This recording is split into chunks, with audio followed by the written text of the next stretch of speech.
ভবিষ্যতে আপনারা এরকম কোয়েশ্চেন আসতে পারে যে আপনি টেস্ট প্লেয়ারদের জন্য কি বলবেন? আমি তো বলব বাংলাদেশে কোনো টেস্ট প্লেয়ার তৈরি হওয়া উচিত না। এরকম এরকম অবস্থা গেলে টেস্ট প্লেয়ার উচিত হবে না। দেখেন আপনি ওয়ান ডে খেলান না খেলেন এটা হলো পরের কথা। এটা আপনি ওটা একটা প্লেয়ারের পারফরমেন্স বেসের উপর খেলাতে পারবেন।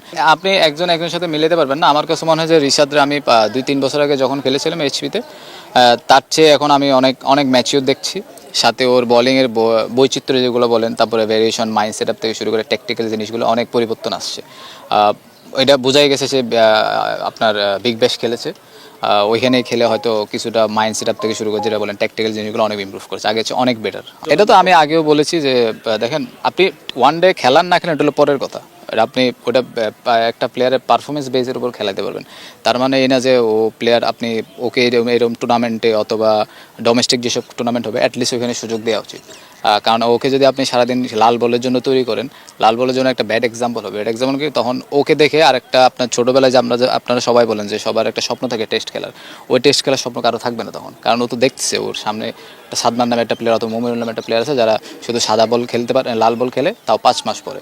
আর সাদা বলে এখানে কোনো টুর্নামেন্টে অথবা বিপিএল হোক কোনো জায়গায় সে খেলতে পারে না। আলটিমেট দিন শেষে আপনার ফিনান্সিয়াল জিনিসটাও তো আসে। তো এই জিনিসগুলো হলে তখন আপনার ওই টেস্ট প্লেয়ার আপনাদের ভবিষ্যতে বলবেন যে টেস্ট প্লেয়ার বের হওয়ার চান্স নাই। আমাকে যদি বলে যে টেস্ট প্লেয়াররা ভবিষ্যতে আপনারা এরকম কোয়েশ্চেন আসতে পারে যে আপনি টেস্ট প্লেয়ারদের জন্য কি বলবেন? আমি তো বলবো বাংলাদেশে কোনো টেস্ট প্লেয়ার তৈরি হওয়া উচিত না। এরকম এরকম অবস্থা গেলে টেস্ট প্লেয়ার উচিত হবে না। কারণ কি আপনি কোনো সাদা বলে কোনো গেম খেলতে পারছেন না। তো আমার কাছে এটা বেটার এক্সাম্পল। উইকেট তো আপনার জানেন, উইকেট আপনার সবসময় বগুড়া উইকেট আপনারা সবাই জানেন, বগুড়া সবসময় হাই স্কোরিং উইকেট হয়।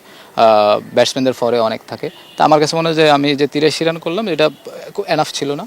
আমার অ্যাটলিস্ট আমি 50 ওভার যদি ব্যাটিং করতে পারতাম তাহলে হয়তো খেলাটা আরেকটু ক্লোজ হতো। তা আমি যে জায়গায় উঠেছি ওটা ডিসিশনটা একটু ভুল নিয়ে নিয়েছি। বগুড়া এমন একটা জায়গা যেখানে বগুড়ার মানুষজন, আমি যতবারই আসছি, যতবারই আগে তো প্রিমিয়ার লিগ যেসব খেলা হতো, ইভেন এইচপির ক্যাম্প হয়েছিল, বগুড়ার মানুষজন আমার কাছে মনে হয় যে ক্রিকেট প্রেমী। তারা সবসময় ক্রিকেটটা, কারণ কি এখানে খুব বেশি খেলা হয় না, যখন খেলা হয় তারা সবসময় এখানে খেলা দেখতে আসে।